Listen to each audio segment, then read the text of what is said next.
오늘 말씀을 통해서 여러분이 하나님께 시작되었음을 다시 한번 확인하시기를 간절히 바랍니다. 하나님께 속한 자 되시기를 또한 주의 이름으로 축원합니다.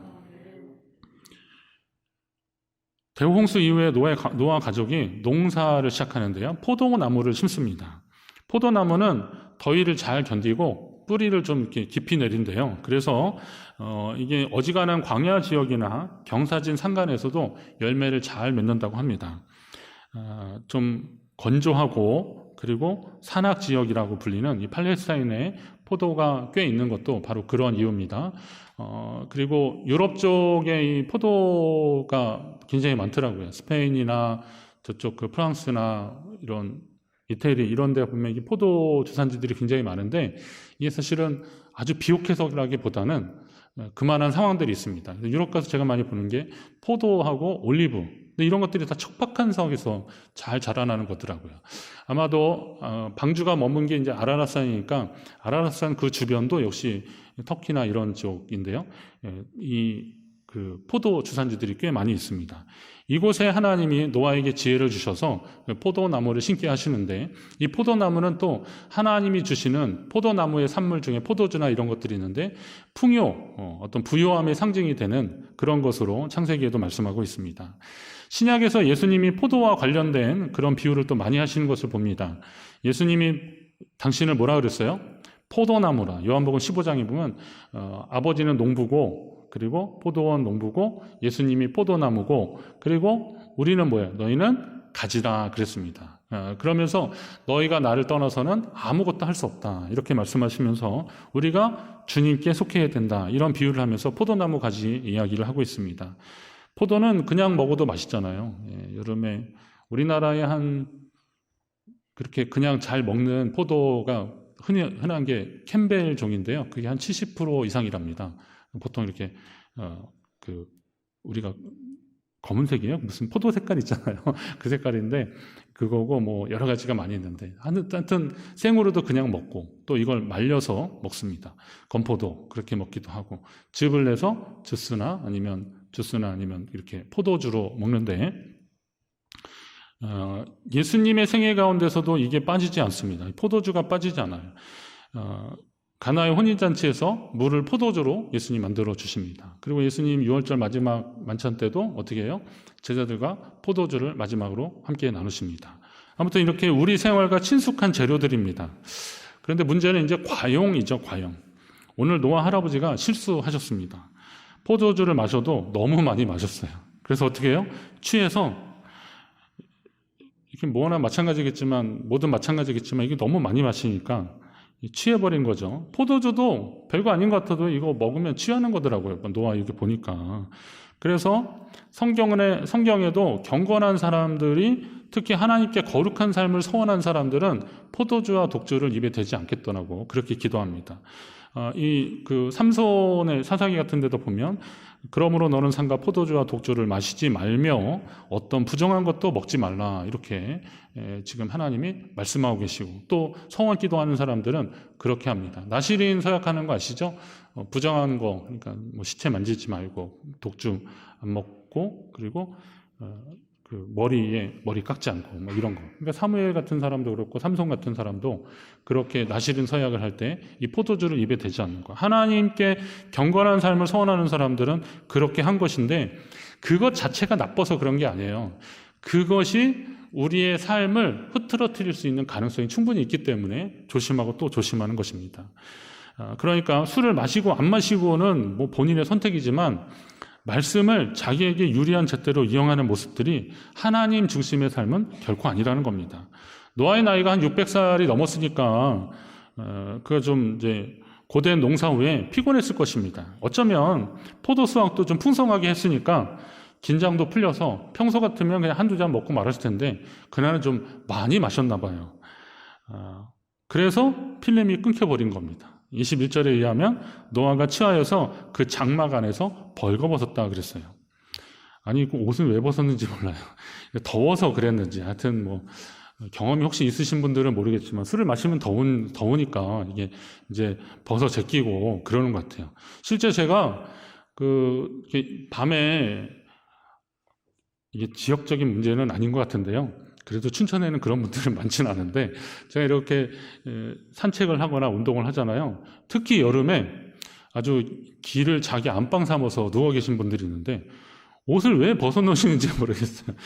근데 이게 도로가에 보도블록에 이렇게 넘어가면 차 위험해서 제가 이렇게 안으로 좀 끌어들이기도 하고 어떤 경우 경찰을 불러서 좀 이분 위험하다고 해서 모셔가게 하기도 하고 그랬습니다. 하여튼 이게 무방비 상태가 되어버리더라고요. 아니 노아가 누굽니까? 천하의 경건한 사람 아닙니까? 하나님과 동행한 사람이었어요. 당대 의인이라 그랬습니다. 그런 노아도 무방비 상태로 만들어버리는 게 이 술이더라고요. 포도주더라고요.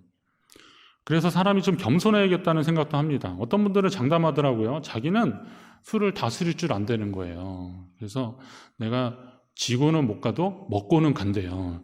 그러니까 나는 까딱없다는 겁니다. 대단하십니다. 또 어떻게 알았는지 성경에 건강을 위해서 포도주를 먹으랬다는 거예요. 그게 어디 있어요? 그랬더니 그건 잘 모르는데 하여튼 있지 않냐는 거예요. 바울이 디모데에게 그의 속병을 좀 다스리기 위해서 병을 위해서 포도주를 마시라 그런 건 있어도 이걸 뭐 건강을 위해서 이거는 아침마당이나 무엇이든지 물어보세요. 이런 아침 교양 프로에서 이렇게 누가 나와서 조금씩 그렇게 한번 드셔보시라는 건데 그것도 찬반 논란은 있습니다. 그러니까 건강을 위해서 술을 먹는 거는 잘못된 상식입니다. 그런데 그렇게 하는 거죠. 어떤 분도 참 대단해요. 성경에 술 취하지 말라 그랬지 마시지 말라 했냐는 거예요. 그것도 듣고 보니까 그럴 것 같긴 한데 그건 뭐예요? 결국은 자기의 그 행동을 합리화하기 위한 계속 그냥 끌어내는 거죠. 근데 저는 이게 음주 문제만 가지고 말씀드리는 게 아니에요. 우리의 삶에 있어서 하나님 앞에서 믿음의 삶을 살아가는데 방해하는 요소들 이거 다 마찬가지라는 겁니다. 하나님께 예배드려야 되는데 그것을 방해하는 것들이 얼마나 많이 있습니까? 요즘 뭐 청소년들 뭐 게임 얘기하고 그러는데요. 이거 좀 어떨 때는 도가 넘어가기도 합니다.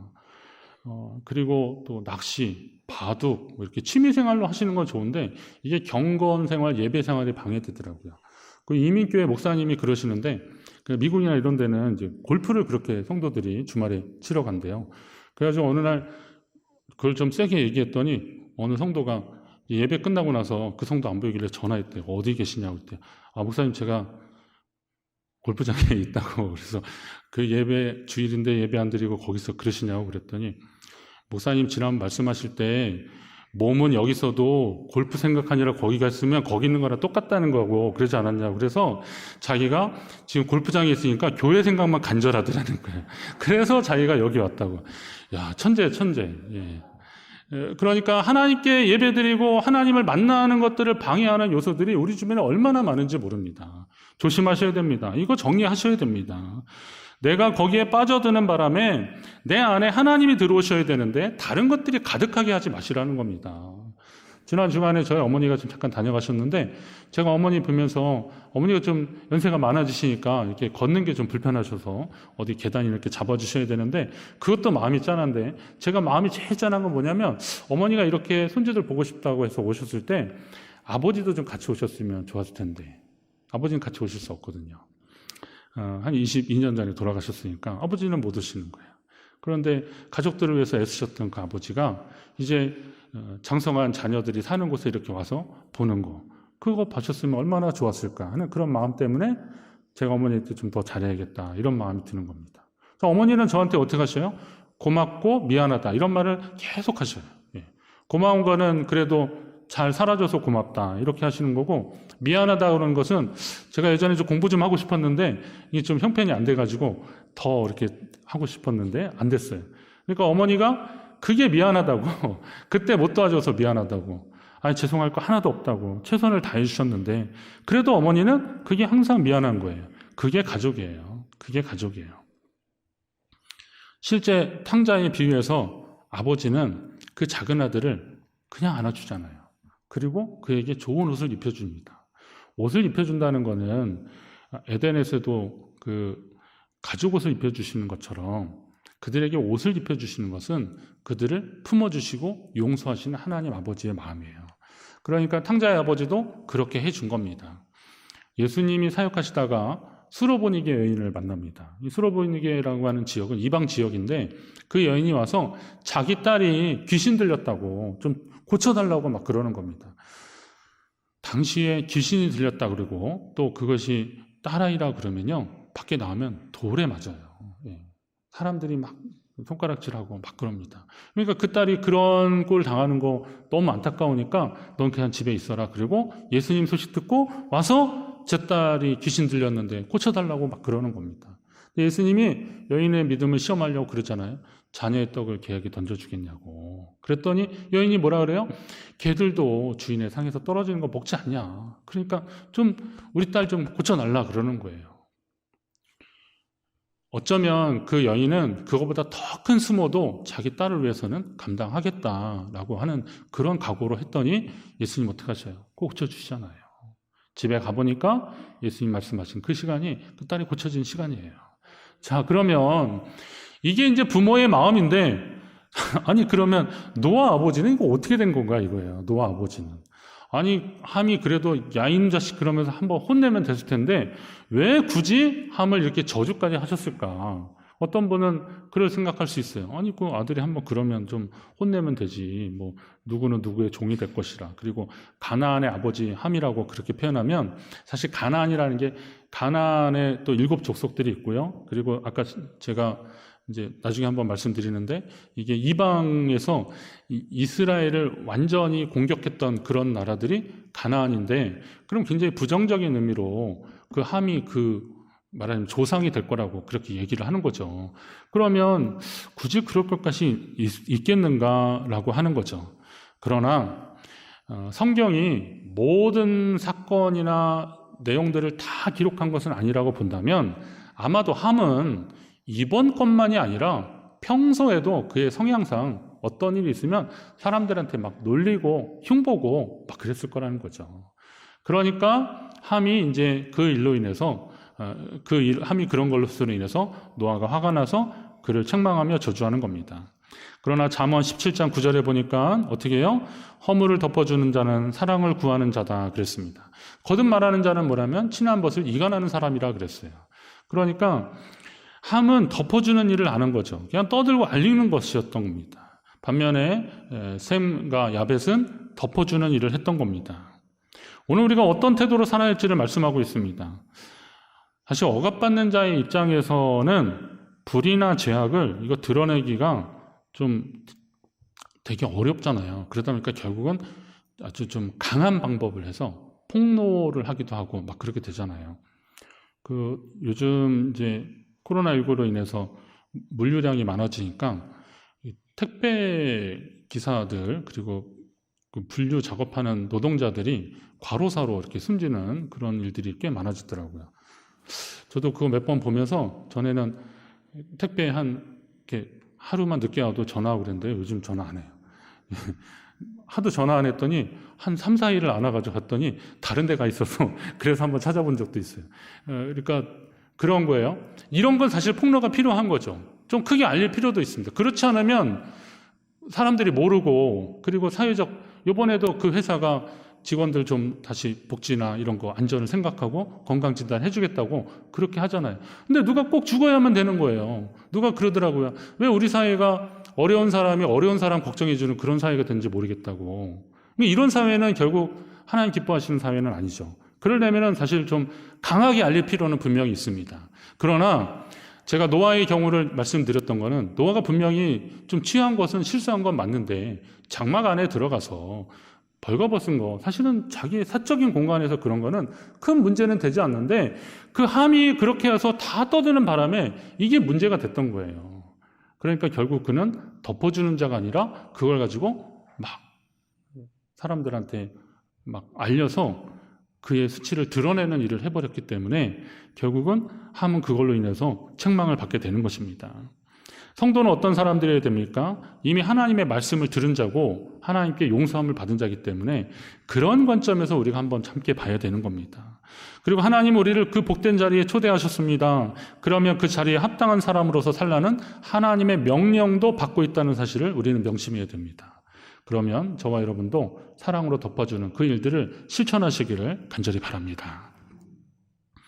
자, 오늘 본문을 시작으로 창세기 10장까지 쭉 보면 노아의 세 아들들이 각 나라와 민족의 조상들이 되는 것을 알 수 있습니다. 자, 노아의 세 아들이 누구예요? 셈과 함과 야벳인데요.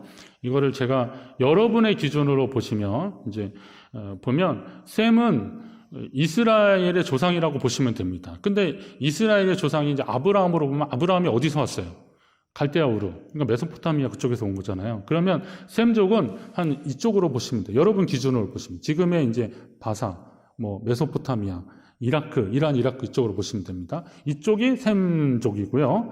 그리고 함은 가나안이라 그랬으니까 이쪽입니다. 이쪽이 이스라엘 그쪽 가나안하고 원래 토착 원주민들 보고 그리고 애굽, 구스 이런 아프리카 쪽을 보시면 됩니다. 그리고 야벳은 이제 위쪽, 그래서 로마나 헬라 사람들, 이런 사람들 좀 덩치가 크고 뭐 그런 겁니다. 이런 사람들입니다. 이런 민족의 기원을 조금 알면 이제 그런 것도 알 수 있습니다. 이해가 되는 거죠. 애굽에 갔는데 요셉이 애굽에 갔는데 애굽의 총리가 되었다. 이거는 상식적으로 이해가 안 되죠. 아니 하인으로 잡혔는데 어떻게 하인이 아무리 뛰어나도 그걸 그렇게 들어 올려요. 거기에는 민족적 배경이 있는 거예요.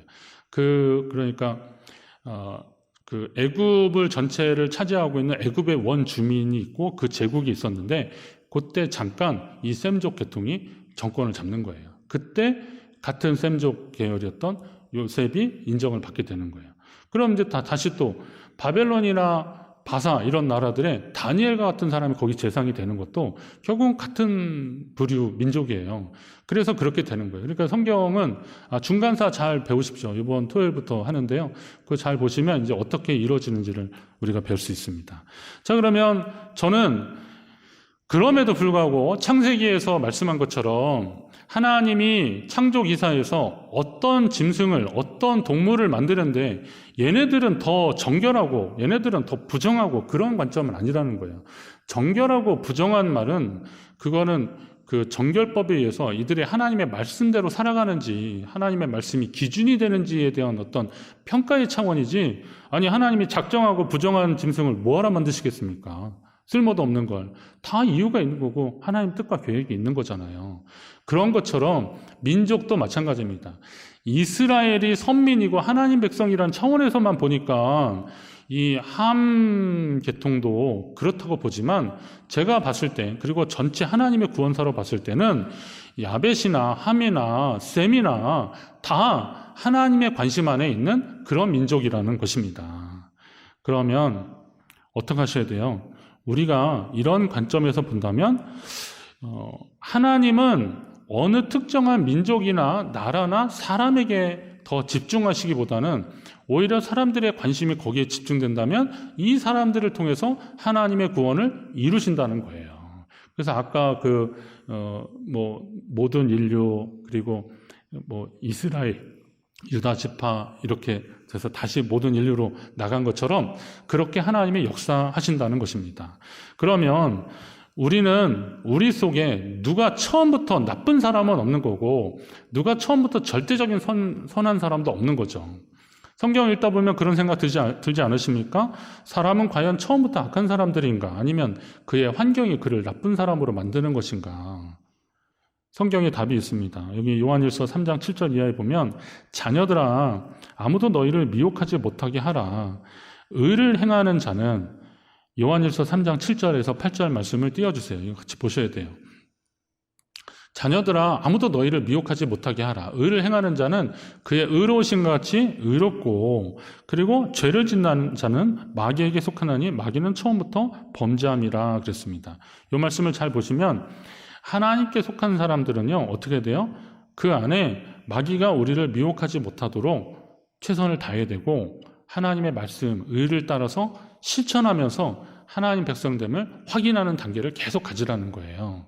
그렇게 할 때 우리 속에 악한 생각이나 어떤 것들이 틈 못하게 되고 우리는 하나님 백성으로 계속 살게 될 수 있다는 것입니다. 그러면 우리가 그렇게 노력을 할 때 죄가 그 속에 들어가니까 그 악한 생각을 하게 되고 행동을 하게 되는 거예요. 마귀는 가룟 유다에게 그랬던 것처럼 가룟 유다에게 예수님을 팔 생각을 넣어줬던 것처럼 오늘도 우리에게 계속 그렇게 한다는 거예요. 그러니 그것으로 어떻게 돼요? 하나님을 채우라는 거죠. 만약에 그것을 마귀가 그런 생각을 놓는 것을 쫓아만 내는 것 가지고는 그건 부족하는 거죠. 그러면 계속 방어만 하다가 지쳐 떨어지는 거잖아요. 차라리 거기를 뭘로 채우라는 거예요? 성령으로, 말씀으로, 기도로 채우면서 마귀가 틈을 못하게 하는 그런 삶을 살라라는 것입니다. 노아의 아들들로 인해서 세상이 참 다양해졌더라고요. 한 부모 밑에서 나와서 자라도 다 달라요. 보니까 뭐 첫째, 둘째, 셋째 뭐 이렇게 뭐 출생 순서별로의 성격 유형들 그거 있어요. 되게 재밌어요. 첫째는 책임감, 둘째는 뭐 생활력, 뭐 셋째는 자유함, 뭐 이런 식의. 그래서 공식들이 있어요. 이게 딱 들어맞는 건 아닌데 대부분 그래요. 여러분 가족들 한번 자녀들 보세요. 다 달라요. 다 다른데 그건 뭐냐면 다양성을 말하는 거잖아요. 근데 다양성은 자녀들만의 다양성이 아니라 우리가 살아가는 세상의 다양성을 말하는 겁니다. 세상에 이런 사람도 있고 저런 사람들도 있습니다. 근데 중요한 것은 그러한 다양성 속에서 우리가 더 집중해야 되는 것들은 분명히 있다는 것입니다. 세상이 그렇듯 교회도 그런데요. 모두가 똑같을 수 없는 거예요. 나와 같다고 더 좋아할 것도 없고 나와 같지 않다고 해가지고 짜증내거나 싫어할 것도 없습니다. 분명한 것은 우리가 같은 하나님을 주로 모시고 있다는 사실입니다. 그러면 주님을 경험한 사실은 다 다르고 같을 수는 없겠지만 에베소 1장 13절에 보니까 그 안에서 너희도 진리의 말씀 곧 너희의 구원의 복음을 듣고 그 안에서 또한 믿어 약속의 성령으로 인치심을 받았으니 이런 말씀이 나오죠. 그 안에서라는 건 주님 안에서라는 것이고 하나님 안에서라는 말인데 그 안에서 말씀을 받고 구원의 복음을 함께 들은 거예요. 그리고 그것을 믿으면 약속의 성령께서 우리 가운데 역사하시면 우리의 행동으로 나타나는 거죠. 자, 경험이 다르고 인생이 다르고 사람이 다 다르지만 말씀과 복음이 들어가서 성령의 인치심을 받으면 거기에서 나타나는 행동들은 기본적인 원칙들이 있어요. 그건 뭐냐면 하나님이 기뻐하시는 삶을 살게 된다는 겁니다. 나라 민족은 다르고 성격은 다르고 다 달라도 우리가 주 안에서 하나라고 하는 근거는 바로 그거라는 거예요. 똑같아지라는 말씀이 아니에요. 그럴 필요도 없어요. 그러나 같은 마음을 가져야 되는 것, 그리고 같은 원칙을 가지고 믿음으로 살아가야 하는 원리가 바로 그런 것입니다. 주님의 명령을 따라서 반응해야 하는 방식들이 다 비슷하다는 것입니다. 마태복음 13장에 씨 뿌린 자의 비유를 통해서 예수님 말씀하셔요. 좋은 땅에 뿌려졌다는 것은 말씀을 듣고 깨닫는 것인데 결실하면 어떤 거는 100배, 어떤 거는 60배, 어떤 거는 30배. 제가 이 몇 배 이거 고민하면서 말씀 묵상하다 보니까 100배, 60배, 30배가 줄어들었다고 해서 이거 안타까워할 필요가 없어요. 옥수수 같은 거는 하나 심어도 100배 열리면 그렇구나 그런 겁니다. 근데 수박 같은 거 하나 심었는데 100배 열릴 필요도 없어요. 보니까 몇 배만 열려도 되잖아요. 그런 원리인 거죠. 그러니까 어떤 풍성함을 볼 것이 아니라 어떤 진지한 열매를 맺었는지라고 하는 겁니다. 오늘 교회 안에서 그리고 우리 믿음의 성도들이 하나님 앞에 애써야 되는 것들이 바로 그런 겁니다. 장담할 것도 없고 내가 누구의 자손이다, 우리가 신앙 몇 대다 이럴 것 없이 우리가 주님 만났다면 내 신앙의 연조는 사실 하나님 주신 그냥 복이라고 생각하시고 좋은 배경이지만 그러나 오늘 내가 예수를 만나고 그 복음 안에서 변화된 삶을 하나님은 우리에게 원하고 계시는 겁니다. 우리 교회가 덮어주고 그리고 또 그를 밀어주고 응원하는 그런 역사, 이것은 하나님 안에서 복음으로 변화된 사람들의 역사일 것입니다. 그 은혜가 우리 가운데 충만하기를, 여러분의 삶 가운데 나타나기를 주의 이름으로 축원합니다.